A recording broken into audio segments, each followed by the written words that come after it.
Hola a todos, reciban un saludo de bienvenida de su amigo Rafael Diosdado.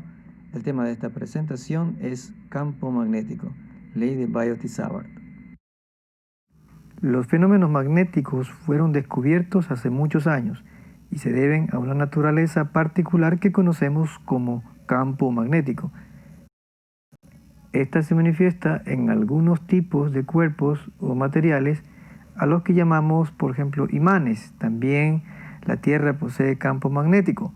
Hoy sabemos que los cuerpos con flujo de corriente eléctrica también son fuente de campo magnético, como los cables por donde pasa corriente o los embobinados de alambre con corriente. Este campo magnético es una de las tres formas de campo que conocemos, con el campo gravitacional y el campo eléctrico, y se caracteriza por su polaridad. Asimismo, puede representarse con líneas que salen de un polo, el polo norte, y llegan al polo contrario, el polo sur. De modo que si dos imanes se encuentran por sus polos, por los polos diferentes se unen sus líneas y se unen los imanes, pero si se encuentran por los polos similares o los polos iguales, las líneas no se unen y los imanes se expulsan entre sí. Hans Christian Ørsted observó en 1819, 200 años atrás, que la aguja de una brújula se desvía si está cerca de un alambre con corriente.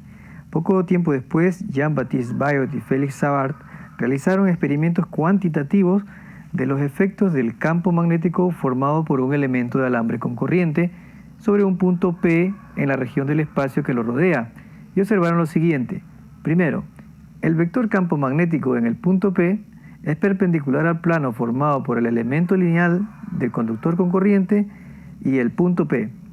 Segundo, el campo magnético es función del inverso cuadrático de la distancia desde el punto P hasta el elemento con corriente. Tercero, el campo magnético es proporcional a la corriente que circula por el conductor y a la longitud del elemento lineal del conductor. Y finalmente, el campo depende del ángulo que se forma entre el radio vector del punto P y el elemento lineal. De este modo, ellos llegaron a una expresión matemática para el campo magnético en un punto del espacio en función de la corriente y la distancia hacia el punto.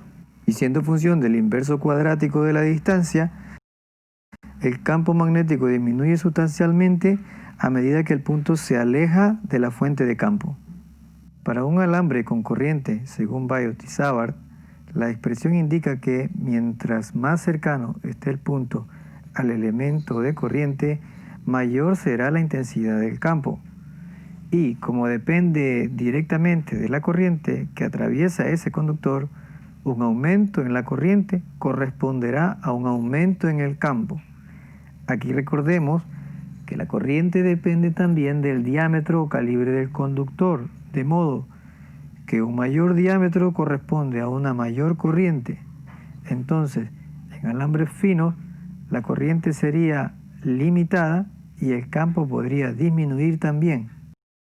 Según la ley de Biot y Savart, para una espira con corriente, el campo es función inversa de su diámetro prácticamente. De modo que mientras más grande es la espira, menor será su campo con una misma corriente.